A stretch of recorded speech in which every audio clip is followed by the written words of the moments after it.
Oke, sekali lagi saya ucapkan shalom kepada saudara-saudari sekalian. Hari ini saya sangat bersuka cita, saya bisa datang ke rumah ya. Gereja adalah rumah, rumah adalah gereja. Topik tema tahun lalu, tetapi menjadi kenyataan di tahun ini kita benar-benar berada di rumah. Ini adalah gereja kita, saudara. Saudara yang ada di rumah, duduk di sofa tempat duduk saudara sendiri di dalam rumah, saudara harus ketahui dan ingat bahwa itu adalah gereja saudara. Saudara adalah kepala keluarga di sana, saudara bisa beribadah bersama dengan keluarga saudara sendiri. Hari ini saya mau sharing sesuatu yang bagi saya sangat luar biasa. Saudara, ayat yang saya ambil secara sederhana, tapi kita harus ingat, di Agape Grace Family kita sudah masuk di minggu ketiga, di mana kita akan membahas Resolute Agape di dalam pekerjaan dan bisnis atau usaha. Apa itu yang begitu besar yang dilakukan Tuhan sehingga kita punya jaminan kasih-Nya yang sempurna, yang teguh, yang tidak pernah bisa diganggu-gugat, yang nggak bisa digoyahkan, itu bisa melakukan sesuatu dalam dunia kerja kita, dalam dunia usaha kita. Saudara, di dalam kita melakukan usaha kita, pekerjaan kita, kita tentu mendapatkan uang ya. Kemudian apa yang kita lakukan dengan uang yang kita dapatkan ini? Kita ingin menikmati hidup yang berbahagia. Betul enggak saudara? Kita ingin menikmati hidup selagi kita ada di dunia ini, kita bisa berbahagia. Tetapi apa yang dikatakan dalam firman Tuhan tentang kebahagiaan itu sendiri? Mari kita buka di Mazmur 1 ayat 1. Saya akan bacakan bagi saudara. Ini ayat yang sangat biasa, yang mungkin saudara sebagai orang Kristen sudah sering mendengarnya, atau saudara yang menyaksikan hari ini yang bukan orang Kristen, saya mau beritakan kabar baik kepada saudara. Ya, apa yang dicari orang dunia di dunia ini, orang yang masih hidup di dunia ini, kebahagiaan. Apa itu? Setiap orang punya definisinya masing-masing. Tetapi apa yang dikatakan firman Tuhan di dalam Alkitab, di dalam kitab suci yang saya percaya hari ini, mari kita lihat, berbahagialah orang yang tidak berjalan menurut nasihat orang fasik, yang tidak berdiri di jalan orang berdosa, dan yang tidak duduk dalam kumpulan pencemooh. Saya ulangi saudara, berbahagialah orang. Jadi yang bahagia itu orangnya. Orang. Yang bahagia itu bukan barangnya, bukan situasinya, bukan keadaannya, bukan rumah saya, bukan harta saya, tapi yang berbahagia itu sayanya, orangnya. Artinya, kebahagiaan itu melekat pada orang, bukan kepada barang-barangnya. Jadi kalau sekali bahagia itu melekat pada orangnya, maka sebenarnya apapun yang terjadi dalam hidupnya, dia akan menjadi orang yang berbahagia. Tetapi sepertinya ada syarat untuk menjadi orang berbahagia di sini.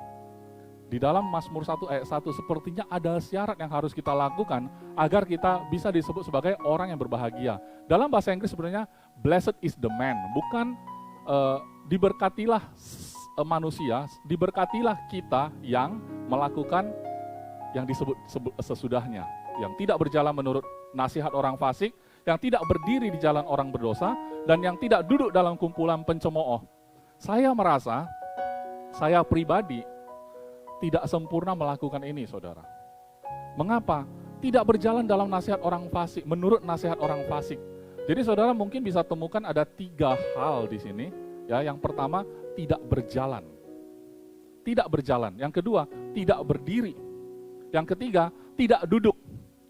Saudara, saya ulangi ya, tidak berjalan, tidak berdiri, tidak duduk. Ada 3 juga lingkungan yang disuruh kita untuk tidak berjalan, tidak berdiri, dan tidak duduk. Apa itu? Nasihat orang fasik, berdiri di jalan orang berdosa, tidak duduk dalam kumpulan pencemooh. Saya rasa hidup saya tidak terlepas dari 3 kumpulan ini, saudara. Kalau begitu, bagaimana saya bisa berbahagia? Bagaimana saya bisa menikmati sebuah kehidupan yang katanya blessed is the man, diberkatilah orang. Bagaimana saya bisa masuk ke kategori orang berbahagia itu? Sepertinya tidak ada harapan, saudara. Karena dunia ini penuh dengan orang fasik yang memberi nasihat. Dan kebetulan orang fasik itu lebih sukses dari kita. Sehingga kata-katanya bisa menjadi nasihat yang mungkin kalau kita nggak dengar, kita terkesan seperti orang yang abai. Orang yang tidak mau maju. Mereka punya nasihat dan mereka kelihatan lebih sukses secara pekerjaan, secara bisnis. Mungkin pada saat itu kita sedikit minder, ya. Kita merasa kita harus mendengar nasihat itu. Sebenarnya orang fasik itu apa sih? Orang fasik kalau kita cari di dalam kamus, ya, adalah orang yang memang tidak mengenal Tuhan, menentang Tuhan bahkan. Mereka bukan orang yang mengenal Tuhan dengan baik, kemudian memiliki kehidupan yang benar juga. Tidak, mereka tidak punya kehidupan seperti itu. Tetapi bukan berarti mereka tidak kelihatan sukses, saudara. Bisa saja mereka memiliki kekayaan yang jauh lebih besar daripada yang kita miliki hari ini. Kemudian tidak berdiri di jalan orang berdosa. Saudara, saya merasa saya bukan orang yang cukup berbahagia karena bukan hanya berdiri di jalan orang berdosa, tetapi justru saya orang berdosa. Saya juga melakukan kesalahan. Bukankah anak-anak Tuhan, mungkin saudara tidak boleh berdiri di jalan saya mungkin karena saya termasuk golongan orang berdosanya mungkin. Tapi hari ini saya mau beritakan satu kabar yang baik bahwa itu adalah dahulu, saudara, ya. Nanti kita akan lihat di kitab berikutnya. Tapi kita selesaikan dulu di ayat 1 ini. Dan tidak duduk dalam kumpulan pencemooh. Apa yang dilakukan pencemooh? Pencemooh itu kalau saya lihat lagi dari kamus, ya, saudara boleh baca dari berbagai versi, terjemahan asli, saudara baca juga dari KBBI, Kamus Besar Bahasa Indonesia, silakan saja. Pencemooh itu adalah orang tukang ngomong, ya, mulutnya, ya. Pencemooh itu alatnya adalah mulut, ya. Dia menggunakan mulutnya untuk memperkatakan kata-kata yang nggak penting, itu namanya pencemooh. Kadang-kadang dia bunuh karakter seseorang, ya, pencemooh. Dan dia juga arogan, dia bicaranya itu sesumbar, ya, sombong, membanggakan diri, itu pencemooh. Kadang-kadang mungkin kita masuk di golongan itu. Sementara kalau mau berbahagia, kita harus tidak duduk dalam kumpulan itu. Bukan hanya kita duduk di dalam, kadang-kadang kita menjadi bagian dari pencemooh. Bagaimana kita bisa menjadi orang berbahagia? Itu sebuah pertanyaan besar, saudara. Jadi saya hari ini pengen settle tentang 3 hal ini. Pertama, saya ingatkan, tidak berjalan menurut nasihat orang fasik. Yang kedua, tidak berdiri di jalan orang berdosa. Yang ketiga, tidak duduk dalam kumpulan pencemooh. Saudara tahu, terutama orang-orang yang sudah belajar di sekolah Alkitab. Ada satu kitab di mana itu adalah tulisan surat dari Rasul Paulus, ya, yang ditulis oleh Rasul Paulus kepada jemaat di Efesus. Berbicara tentang 3 hal. Tentang duduk, tentang berjalan, tentang berdiri. Mari kita lihat bagaimana hubungannya dengan Mazmur ini. Mari kita lihat bersama-sama. Pertama-tama kita lihat dulu Efesus 2. Efesus 2 dimulai dari ayat 1, saudara. Dikatakan demikian. Kamu dahulu sudah mati karena pelanggaran-pelanggaran dan dosa-dosamu. Itulah kumpulan tadi. Kita di dalamnya, saudara. Ternyata kita mengakibatkan orang menjadi tidak berbahagia. Kenapa? Karena kita adalah termasuk orang seperti itu. Tapi itu dahulu. Saudara dan saya bukan lagi orang-orang fasik. Saudara dan saya bukan lagi orang-orang berdosa. Dan saudara dan saya bukanlah pencemooh. Karena tidak ada yang kita perlu bicara dengan arogan lagi hari ini. Kenapa? Untuk keselamatan saja kita tidak mampu untuk mengupayakannya. Kita terima itu sebagai sebuah pemberian. Apa yang kita mau banggakan? Tidak bisa. Saya mau jadi pencemooh pun hari ini, saya tidak punya tempat. Saya tidak punya kapasitas itu lagi. Itu adalah dahulu, ya, saudara dan saya. Kamu hidup di dalamnya, okelah saya di dalam. Saudara juga mungkin dahulu, kita sama-sama hidup di dalamnya karena kamu mengikuti jalan dunia ini. Karena kamu mentaati penguasa kerajaan angkasa, yaitu roh yang sekarang sedang bekerja di antara orang-orang durhaka. Sebenarnya dahulu kami semua, berarti orang rasul, ya, Rasul Paulus dan kawan-kawannya juga terhitung di antara mereka, ya, sama. Makanya saya katakan mungkin saudara dan saya adalah orang berdosa yang disebut tidak boleh bergaul sama saya. Kenapa? Karena bergaul sama saya tidak berbahagia orangnya menurut Mazmur 1 tadi. Ya, kemudian pada dasarnya kami adalah orang-orang yang harus dimurkai sama seperti mereka yang lain. Saudara, ini adalah sebuah kesadaran dari seorang Rasul Paulus yang menyatakan dirinya bahwa dia bukanlah orang benar. Dia adalah orang berdosa.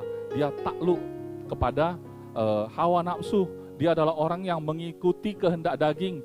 Pikirannya jahat. Paulus menggolongkan orang itu. Tapi ada di dunia ini yang merupakan orang yang mungkin belum mengenal Allah, tapi dia merasa dia nggak seperti itu, saudara. Dia merasa hidupnya baik, dia tidak menentang Tuhan, dia tidak jahat, pikirannya baik ya, dan dia melihat orang lain tidak cukup baik. Seolah-olah orang harus belajar dari dia. Saudara, itu adalah pencemooh. Bicara yang arogan. Pada saat saudara merasa saudara tidak bersalah saja, itu sudah masuk golongan yang tidak masuk hitungan. Kenapa? Karena Anda merasa Anda lebih hebat dari orang lain. Itu adalah pencemooh tadi, bicara dengan mulut dengan arogan. Tapi disalut dengan mungkin agama, mungkin. Kenapa? Karena kita merasa kita sudah menjalankan agama kita dengan sebaik-baiknya. Dan kita melihat orang yang berdosa, tanda petik menurut kita, karena dia tidak menjalankan sesuai dengan agama kita. Yang kita pikir kita sudah jalankan, saudara. Oke, nah kita lanjutkan. Ayat 4, tetapi Allah yang kaya dengan rahmat, ini adalah kabar baiknya. Oleh karena kasih-Nya yang besar, yang dilimpahkannya kepada kita, telah menghidupkan kita bersama-sama dengan Kristus. Sekalipun kita telah mati oleh kesalahan-kesalahan kita, oleh kasih karunia kamu diselamatkan. Amin, saudara. Ini saya tidak bisa dudukkan di dalam ranah agama lagi. Kenapa? Karena kita diajarkan untuk melakukan yang terbaik. Kita diajarkan untuk mengupayakan keselamatan kita sendiri. Tiba-tiba seorang rasul, manusia biasa yang dipakai oleh Tuhan mengatakan bahwa sebenarnya Allah yang kaya dengan rahmat itu, yang karena kasih-Nya yang besar itu, yang dilimpahkannya pada saya, kepada Rasul Paulus, telah menghidupkan kita bersama-sama dengan Kristus sekalipun kita telah mati oleh kesalahan-kesalahan kita, oleh kasih karunia, kamu diselamatkan. Langsung hilang semua. Apa yang saya lakukan? Nggak bisa selamatkan diri saya sendiri. Ternyata oleh kasih karunia Dia, karena kasih-Nya yang besar itu yang bisa selamatkan saya. Di luar itu, saya gagal mengupayakan keselamatan saya. Ayat 6 adalah ayat kuncinya. Dan di dalam Kristus Yesus, Ia telah membangkitkan kita juga dan memberikan tempat bersama-sama dengan Dia di surga. Saya akan bacakan dari terjemahan bahasa Inggris New King James, ya. New King James, and raise us up together and made us sit together. Duduk bersama-sama in the heavenly places in Christ Jesus. Jadi saudara dan saya didudukkan bersama-sama di surga di dalam Kristus Yesus, Yesus Kristus. Amin. Ada kata duduk di sana. Jadi kalau tadi di Mazmur dikatakan jangan duduk di kumpulan pencemooh, jangan duduk di kumpulan pencemooh. Hari ini kita duduk bukan di dalam kumpulan pencemooh, saudara. Kita didudukkan di dalam kerajaan surga, di surga sana, di dalam Yesus Kristus. Tempat duduk kita di situ sekarang hari ini. Artinya, tanpa Kristus, saya tidak bisa menghindari yang namanya jangan duduk di kumpulan pencemooh. Setiap hari bisa saja saya duduk di kumpulan pencemooh. Tapi kalau hari ini saya tahu bahwa saya telah didudukkan bersama dengan Kristus di surga, ya, dan di dalam Yesus Kristus bersama-sama dengan Dia di surga, artinya saya qualified untuk menjadi orang berbahagia menurut Mazmur 1 ayat 1. Kenapa? Karena urusan duduk dalam pencemooh itu kelar begitu saja, saudara. Tapi, Pastor, hari ini saya masih banyak teman-teman yang menurut saya pencemooh. Enggak usah khawatir, saudara. Mungkin saudara juga masih kelihatan sebagai orang pencemooh. Tapi hari ini, setelah saudara mendengarkan bahwa saudara sendiri dibebaskan dari keadaan itu, saya yakin hidup saudara berubah. Saudara akan makin diubahkan oleh Yesus Kristus sendiri. Kenapa? Karena identitas saudara adalah manusia yang baru. Saudara adalah ciptaan yang baru. Saudara pada saat terpancing untuk duduk dalam kumpulan pencemooh, ikut-ikutan dalam omongan mereka, saudara ingat kembali identitas saudara. Saudara tidak perlu meribetkan urusan-urusan itu. Kenapa? Karena tanpa saudara ikut campur pun urusannya sudah ribet, saudara. Ya, jadi hidup dalam dunia ini memang penuh dengan hal-hal yang ribet. Jadi nggak perlu lagi kita gunakan mulut kita. Menggunakan mulut butuh energi loh, saudara. Saudara perlu kekuatan, perlu makan yang cukup supaya punya tenaga untuk bisa ngomong, dan ngomongnya hal yang tidak bermanfaat. Daripada kita ngomong menggunakan tenaga kita untuk hal-hal yang tidak bermanfaat, mendingan kita diam saja, tutup mulut ya. Lebih baik ketimbang mungkin orang bilang, saya nggak pintar bicara sih pastor, mungkin saya kalau bicara itu saya kurang belajar firman sih, saya nggak, oke, cukup diam saja. Cukup mengetahui saudara ada dalam Kristus. Amin. Nah, ayat 7, supaya pada masa yang akan datang, Ia menunjukkan kepada kita kekayaan kasih karunia-Nya yang melimpah-limpah sesuai dengan kebaikannya terhadap kita dalam Kristus Yesus. Sebab karena kasih karunia kamu diselamatkan oleh iman, itu bukan hasil usahamu, tetapi pemberian Allah. Itu bukan hasil pekerjaanmu, jangan ada orang yang memegahkan diri. Karena kita ini buatan Allah, diciptakan dalam Kristus Yesus untuk melakukan pekerjaan baik. Ini yang normal, saudara. Ya, bagi ciptaan baru ada new normal, saudara. Ya, kalau kita ciptaan lama dahulu kita masuk dalam golongan tadi di ayat 1 kan, itu adalah normal. Hari ini kita adalah new creation. Berarti kita punya new normalnya kita. Ya. Kenapa? Karena kita sebenarnya ternyata kita diciptakan untuk melakukan pekerjaan baik. Pekerjaan baik seperti apa? Ya, yang dipersiapkan Allah sebelumnya. Ia mau supaya kita hidup di dalamnya. Saudara, pekerjaan baik seperti apa saya sendiri tidak mungkin mengetahui dengan jelas. Tapi ini adalah tentang saudara dan Tuhan. Pekerjaan seperti apa? Saya sendiri mungkin tidak jelas tentang pekerjaan yang saudara sudah disiapkan oleh Tuhan. Pekerjaan baik untuk saudara kerjakan. Tuhan mau, yang saya tahu, Tuhan mau saudara hidup di dalam pekerjaan itu. Amin, saudara? Oke. Nah, kemudian kita akan masuk di Efesus. Jadi yang Efesus 2 tadi itu kita udah dapat satu poin, duduk. Bukan dalam kumpulan pencemooh, tapi didudukkan bersama Kristus di surga. Oke. Nah, sekarang kita akan masuk di Efesus 4 ayat yang ke-17. Ini ayat kuncinya ya, di ayat 17 ini. Sebab itu kukatakan dan kutegaskan ini kepadamu di dalam Tuhan ya. Titik 2. Jangan hidup lagi sama seperti orang-orang yang tidak mengenal Allah dengan pikirannya yang sia-sia. Enggak ada kata berjalan, enggak ada kata berdiri, enggak ada kata duduk di sini. Sebenarnya apa sih? Kita lihat di terjemahan New King James bahasa Inggrisnya. This I say, therefore, and testify in the Lord, that you should no longer walk. Ya, kita tidak perlu lagi berjalan, ya, as the rest of the Gentiles walk. Berjalan seperti cara orang yang tidak mengenal Tuhan itu berjalan. Orang kafir ya, yang tidak mengenal Tuhan itu berjalan ya, yang tidak bukan umat Tuhan ya. In the futility of their mind. Oke. Kalau bahasa Inggris sulit dipahami, enggak apa-apa. Kita baca di terjemahan bahasa Indonesia juga tidak masalah. Cuman saya mau tekankan ada kata berjalan di sana, saudara. Jadi kira-kira begini ya, manusia baru. Sebab itu kukatakan dan kutegaskan kepadamu di dalam Tuhan, jangan lagi hidup ya. Artinya jangan lagi berjalan sama seperti orang-orang yang tidak mengenal Allah berjalan. Karena pikiran mereka itu sia-sia, saudara. Itu kira-kira terjemahannya. Jadi saudara, posisi kita berjalan. Sementara di Mazmur tadi dikatakan jangan berjalan di jalan orang berdosa. Betul. Mazmur 1 ayat 1, ya, kemungkinan itu adalah pola pikir Rasul Paulus waktu menuliskan kitab di Efesus. Surat dia untuk jemaat di Efesus. Ya, karena mengcover 3 hal ini juga. Jangan lagi berjalan di jalan orang yang tidak mengenal Allah karena pikirannya sia-sia. Kira-kira begitu. Dan ayat 18, dan pengertiannya yang gelap, jauh dari hidup persekutuan dengan Allah, jelas ya. Karena kebodohan yang ada di dalam mereka dan karena kedegilan hati mereka. Wah, ini cukup parah ya. Combo ya. Berlapis-lapis ya. Sudah pengertiannya gelap, pikirannya sia-sia, jauh dari hidup persekutuan dengan Allah.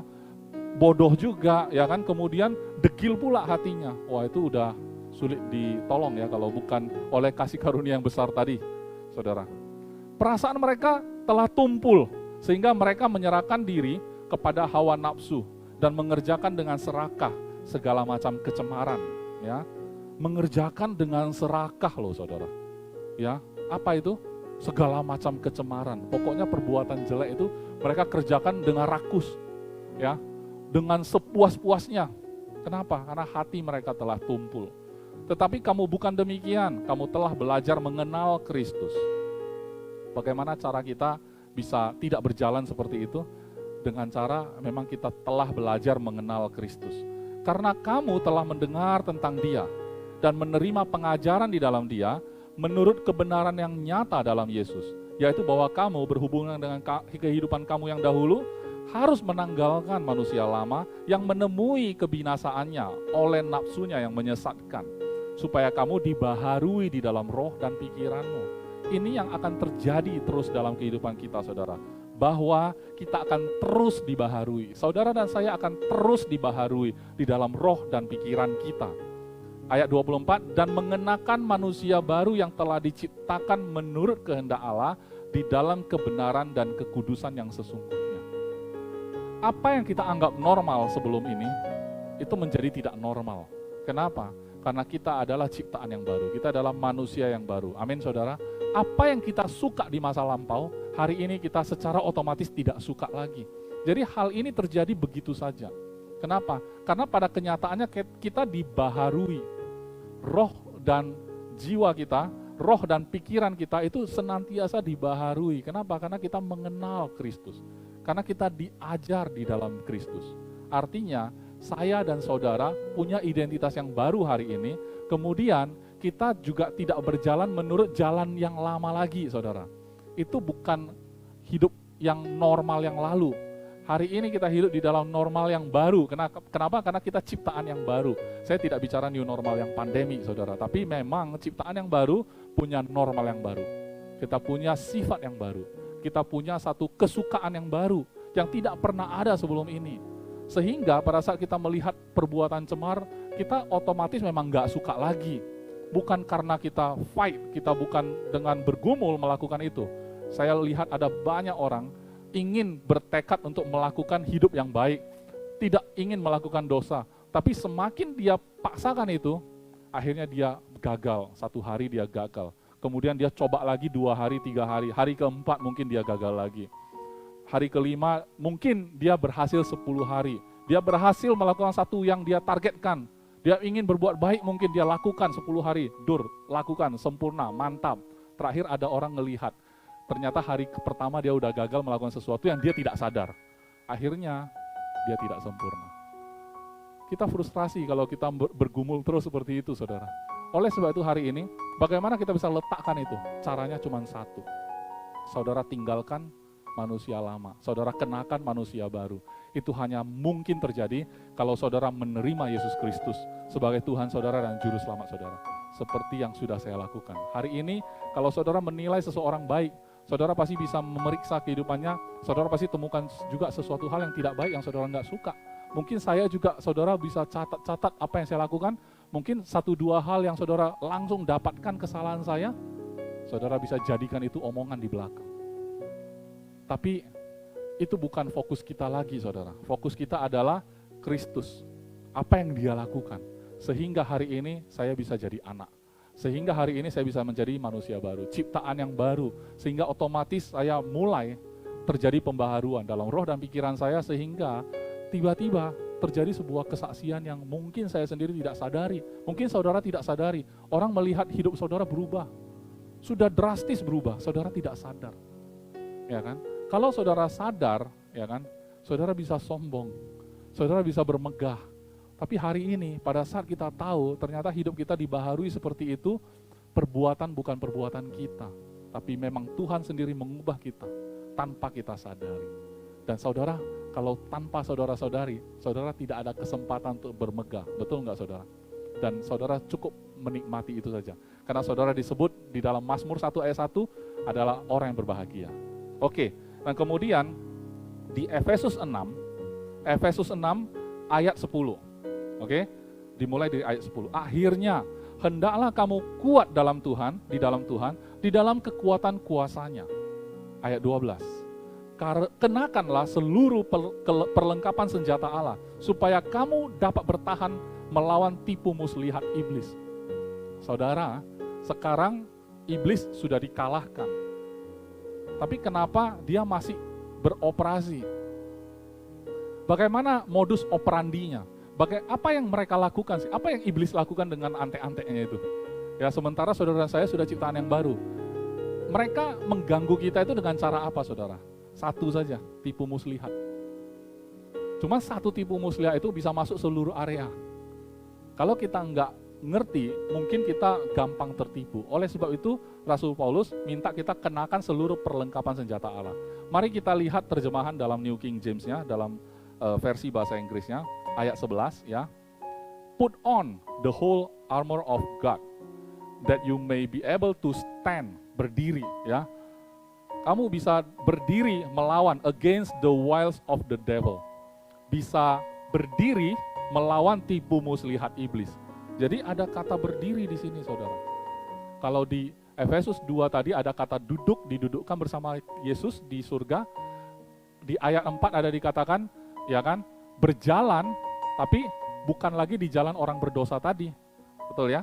Kemudian yang ketiga adalah berdiri untuk melawan tipu muslihat iblis. Dengan cara apa kita berdiri? Kita berdiri dengan mengenakan seluruh perlengkapan senjata Allah. Ada apa? Senjatanya apa aja? Saudara boleh baca berikutnya, karena saya percaya sebagai orang Kristen juga saudara sudah sering membaca ayat ini. Kan begitu. Mari kita baca di ayat selanjutnya, ayat 12. Karena perjuangan kita bukan melawan darah dan daging. Jadi udah salah ketika kita beragama, kita mulai menjalani kehidupan taat beragama, kemudian yang kita perjuangkan itu melawan darah dan daging. Kita sudah miss the best part. Kenapa? Karena sebenarnya kita nggak disuruh untuk berjuang melawan darah dan daging, tapi kita disuruh untuk melawan tipu muslihat iblis.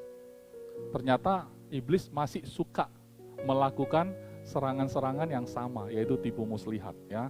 Oleh sebab itu kita harus memahami ini. Tetapi melawan pemerintah, melawan penguasa-penguasa, melawan penghulu-penghulu dunia yang gelap ini, melawan roh-roh jahat di udara.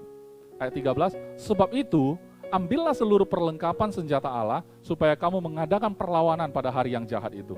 Dan tetap berdiri sesudah kamu menyelesaikan segala sesuatu.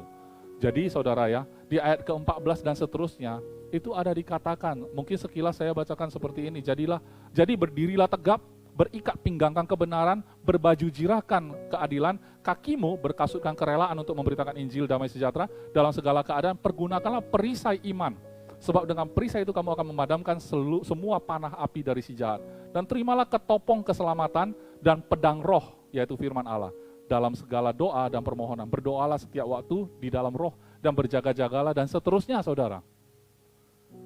Perlengkapan senjata Allah itu berbicara tentang pribadi Yesus. Keselamatan, ketopong keselamatan. Keselamatan itu siapa? Yesus. Perisai iman itu siapa? Yesus. Ya, apalagi pedang roh itu firman itu Yesus. Ya. Dan kalau kita berdiri, kita bisa melawan tipu muslihat iblis pada saat kita menyadari kita dalam Kristus. Pada saat kita tahu kita dalam Kristus, itu ibaratnya kita berbaju jirakan, semua kita kenakan perlengkapan senjata Allah. Ternyata berdiri ya kan untuk mengenakan seluruh perlengkapan senjata Allah itu tidak susah. Ya. Kenapa? Karena sederhana, sangat sederhana. Kita berdiri mengenakan perlengkapan senjata Allah itu artinya kita ada dalam Kristus. Kita terlindungi dengan sempurna. Bukan kita lagi yang melawan itu semua. Kenapa? Karena Yesus sudah selesaikan itu semua. Jadi kalau kita bicara saya settle, identitas saya adalah saya ciptaan baru di dalam Yesus Kristus. Saya adalah anak yang dikasihi oleh Bapa. Kalau saudara tetap ingat itu, saudara tidak akan tertipu oleh tipu muslihat iblis. Kalau begitu, saya akan akhiri firman Tuhan hari ini dengan membaca sisa dari Mazmur 1 tadi, saudara ya. Kita akan lihat akhirnya bagaimana, saudara. Akhirnya bagaimana? Kita lihat orang berbahagia itu seperti ini, ayat 2. Ya, Ayat pertama tadi kan udah jelas ya, tidak berjalan menurut nasihat orang fasik, tidak berdiri di jalan orang berdosa, tidak duduk dalam kumpulan pencemooh. Ayat 2, tetapi yang kesukaannya ialah Taurat Tuhan. Aduh, saya tidak masuk hitungan lagi nih. Saya nggak suka Taurat Tuhan, saudara. Tapi apa? Dan yang merenungkan Taurat itu siang dan malam. Saya juga bukan orang Yahudi, saya nggak ngerti Taurat, saudara. Kalau saya seandainya hari ini saya orang Yahudi dan saya praktekkan Taurat, saya garansi saya gagal. Bagaimana saya bisa masuk dalam orang berbahagia itu? Sepertinya tidak ada harapan lagi, tetapi Yesus suka Taurat Tuhan. Yesus menyempurnakan Taurat itu, menggenapi dalam hidupnya dengan sempurna. Dia merenungkan Taurat itu siang dan malam, udah jelas saudara. Justru dia datang untuk mengakhiri itu semua. Karena dia tahu saudara dan saya tidak mungkin sanggup. Tetapi orang yang untuknya dia datang tidak mengenal dia. Oleh sebab itu, saudara dan saya menikmati berkat itu hari ini. Kalau saudara tahu siapa diri saudara dan saya di dalam Kristus, maka kita dikatakan berbahagia di ayat 1. Ternyata menjadi bahagia itu sederhana. Ketika saudara tahu saudara adalah anaknya siapa, saudara bisa berbahagia. Saya harap hari ini bisa menjadi berkat yang besar bagi saudara, untuk saudara bisa ingat siapa saudara dalam Kristus. Ayat 2, ayat 3, jadi gini ya saudara. Saudara saya sudah masuk layak ya. Saudara dan saya sudah dikategorikan orang berbahagia. Jadi sekarang saya mau kasih tahu saudara seperti yang ayat 3 katakan. Iya, berarti saudara ya. Saudara, saya juga seperti pohon yang ditanam di tepi aliran air yang menghasilkan buahnya pada musimnya. Saudara, kalau pohon ditanam di tepi aliran air artinya dia nggak akan kekurangan sumber. Satu ya. Kedua, menghasilkan buah pada musimnya. Berarti pohon ini bukan pohon stres. Kenapa? Dia berbuah pada musim kok. Jadi saudara, mungkin kita suka pengen berbuah tanpa musim ya. Artinya secara, ya ini konteks ini ya. Artinya kita sebagai pohon yang stres kadang-kadang ya. Kok belum-belum juga gitu loh. Padahal kalau musimnya tiba dia berbuah. Jadi orang yang sudah jelas di dalam Kristus, dia tidak akan frustrasi dengan keadaan-keadaan yang menurut dia kok tidak menunjukkan tanda-tanda panen, kok tidak menunjukkan tanda-tanda berbuah ya. Tapi saudara, apalagi yang tidak layu daunnya.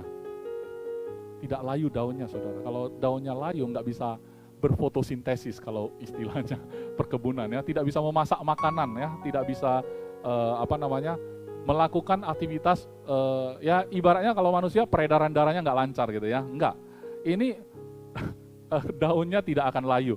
Berikutnya, apa saja yang diperbuatnya berhasil, saudara. Ini yang paling suka kita garis bawahi. Apa yang saya perbuat berhasil. Jadi usaha pekerjaan kita berhasil, kan gitu kan. Saudara, ini adalah ciri-ciri saudara kok. Nggak usah heboh ya. Artinya kalau suatu hari saudara menikmati kesuksesan besar dalam usaha pekerjaan saudara, saudara juga tidak akan menjadi pribadi yang sombong, saudara juga tidak akan menjadi pribadi yang heboh, yang seolah-olah ini loh gue ini loh ya, aktualisasi diri. Dunia itu punya kebutuhan. Kalau semua udah capai saudara, mobil mewah pun sudah ada saudara, sisanya dia akan cari mobil lebih mewah lagi supaya orang tahu siapa dia gitu loh. Karena mungkin kalau orang lain lebih hebat ya kan, dia mulai tenggelam, dia cari lagi supaya dia lebih hebat lagi, supaya pokoknya dia yang paling aktual. Oke? Dan kita enggak akan seperti itu. Kenapa? Karena kita sudah tahu apapun yang kita perbuat berhasil kok gitu loh. Ya kan? Wah, ini bukan sombong ya, benar-benar saudara menikmati hidup itu. Kalau pada saat saudara melakukan apapun dan itu menjadi berhasil, saudara tahu yang mengerjakan pekerjaan baik itu bukan lagi diri saudara semata-mata, tetapi saudara yang duduk dalam Kristus itu, saudara yang berjalan bukan menurut orang fasik itu, dan saudara yang sudah mengenakan seluruh perlengkapan senjata Allah itu berdiri gitu ya, mengenakan seluruh perlengkapan senjata Allah, ternyata dalam Kristus. Itu senjata itu yang hebat, saudara cuma perlu di dalamnya. Ya, yang hebat itu Yesus, saudara cuma perlu di dalamnya. Kalau saudara ada di dalamnya, saudara menjadi hebat.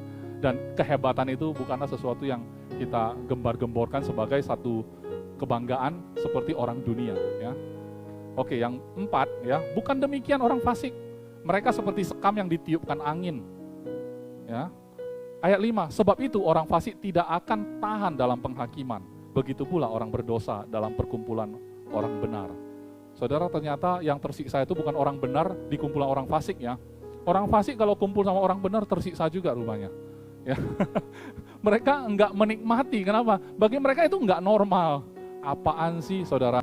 Saudara tahu enggak, orang yang fasik melihat perbuatan baik itu mencibir saudara. Kalau saudara suatu hari, saudara sudah tahu yang tadi, saudara menjadi orang berbahagia, saudara sudah tahu siapa saudara dalam Kristus. Ternyata pekerjaan baik yang sudah disiapkan Tuhan, saudara mulai kerjakan dengan taat. Saudara mulai masuk di dalamnya, saudara mulai menghidupinya, saudara menjadi orang baik jadinya.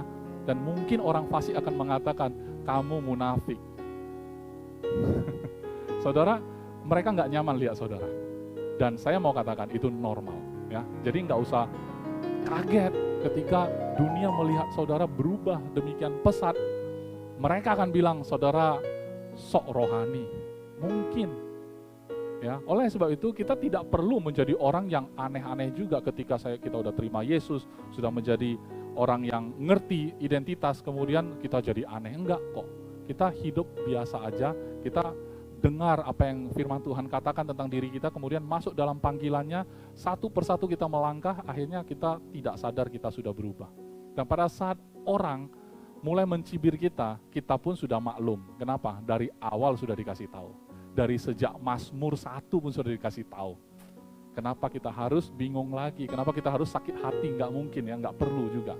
Ayat 6, yaitu yang terakhir dari hari ini, sebab Tuhan mengenal jalan orang benar, tetapi jalan orang fasik menuju kebinasaan. Saudara, Tuhan tahu kok jalan saudara. Ya, Tuhan mengenal jalan saudara. Kenapa? Karena saudara adalah orang benar. Tuhan tahu kok apa yang saudara sedang kerjakan. Saudara merasa bergumul. Jangan lihat satu penggalan kisah dalam hidupmu, tapi lihatlah seluruh hidupmu ada dalam tangan Dia.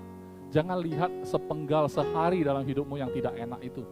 Kalau saudara mengalami satu hari yang menurut saudara, kok hari ini benar-benar kacau, kok hari ini benar-benar tidak sesuai harapan saya, itu tidak menjadi hari kiamat saudara kok.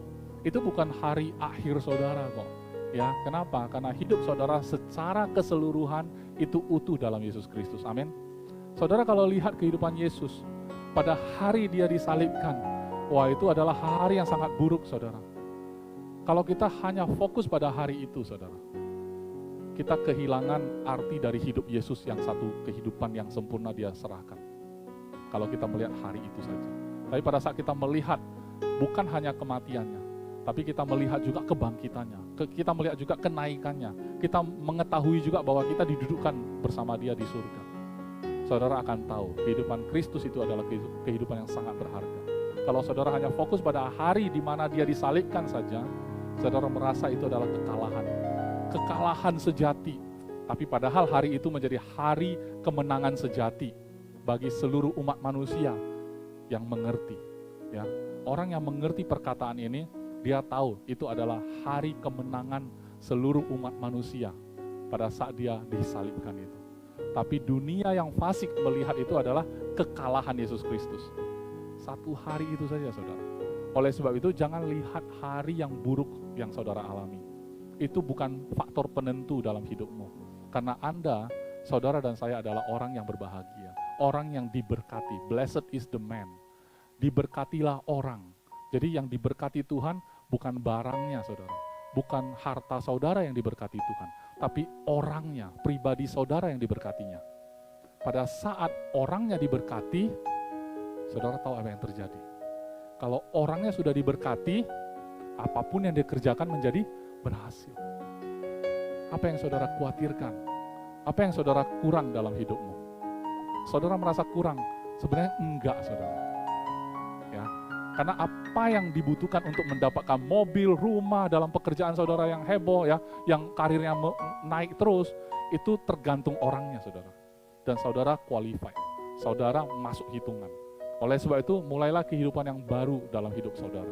Bukalah lembaran yang baru dalam hidupmu. Kalau saudara merasa apa yang aku kerjakan di masa lalu nggak pernah menunjukkan hasil yang seperti yang saya inginkan, saudara itu bukan patokan. Ingat, ada kehidupan normal yang baru untukmu. Karena engkau adalah ciptaan yang baru. Kalau hari ini baru saudara menyadari, juga tidak masalah. Mulailah dari hari ini. Ya kan? Kalau kemarin saudara mulai sudah sadar, puji Tuhan. Kalau besok saudara baru sadar, saudara putar lagi rekaman hari ini, puji Tuhan juga saudara. Jadi tidak ada yang sia-sia dalam hidupmu. Tuhan tidak akan pernah membiarkan hidupmu sia-sia begitu saja. Kenapa? Karena saudara ada anaknya. Bahkan dia memasukkan hidup saudara dalam hidupnya anaknya yang sempurna itu, Yesus Kristus. Dia masukkan ke dalam. Artinya, saudara sangat berharga. Kalau Tuhan saja melihat engkau berharga, kenapa engkau melihat dirimu enggak berharga? Itu tidak masuk akal sama sekali. Kenapa kita bisa melihat diri kita enggak berharga? Karena kita sudah ditipu oleh tipu muslihat iblis. Maka kembalilah mengenakan seluruh perlengkapan senjata Allah. Amin saudara. Mari kita berdoa.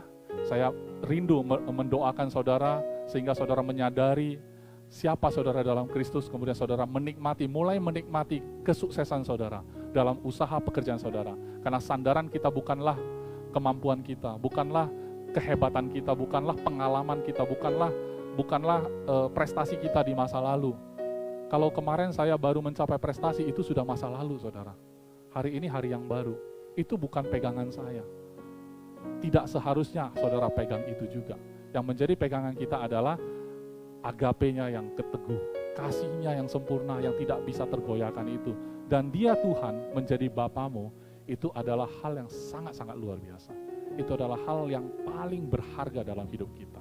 Amin, mari kita berdoa. Bapa yang baik, kami mengucap syukur buat hari ini. Kami bersyukur karena Engkau melihat kami begitu berharga, sehingga Engkau memberikan satu jalan yang baik bagi kami, untuk kami jalani.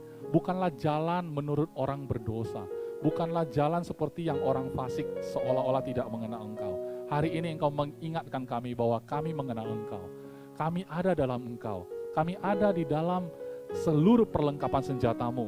Dan Engkau sendirilah yang memagari kami. Kami aman 100% dalam-Mu. Kami aman 100% di dalam lindungan-Mu.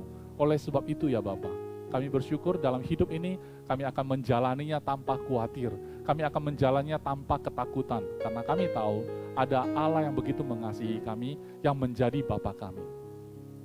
Kami bisa membayangkan Allah pencipta langit dan bumi menjadi Bapa kami.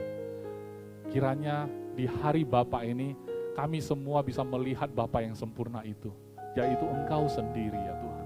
Kepada para Bapa yang ada di Agape Grace Family dan juga semua Bapa-Bapa yang menyaksikan rekaman ini atau siaran ini, Engkau juga memberkati semuanya Tuhan.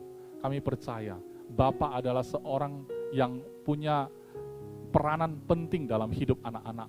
Kami percaya Tuhan, oleh sebab itu Tuhan Engkau bangkitkan Bapa-Bapa, sehingga mereka bisa mengenal Bapa yang sejati itu, mereka bisa menjadi Bapa yang baik bagi anak-anak mereka. Pada saat mereka membimbing keluarga mereka, mereka menjadi Bapa yang berhasil. Kami percaya Tuhan, anak-anak-Mu semua yang sedang melakukan pekerjaan dan juga usaha yang mereka sedang jalani Tuhan, siapapun kami Tuhan, yang ada di dalam Yesus Kristus, apapun yang kami kerjakan akan berhasil. Kami percaya kami akan menghasilkan buah pada musimnya. Kami tahu Tuhan, karena kami ditanam di tepi aliran air, kami tidak pernah meninggalkan sumber kami. Karena Engkau adalah sumber kami, Engkau juga tidak pernah meninggalkan kami. Terima kasih Bapa, kami percaya hidup kami telah diubahkan. Satu hari demi satu hari, kami menjadi pribadi yang makin baik disempurnakan oleh Engkau. Dan kami tahu, itu bukan hasil usaha kami, tapi kasih-Mu yang besar itu. Resolute agape-Mu yang memberikan jaminan. Resolute agape-Mu yang memberikan pekerjaan itu sendiri dikerjakan dalam hidup kami. Terima kasih Bapa, di dalam nama Yesus, diberkatilah kami semua. Amin.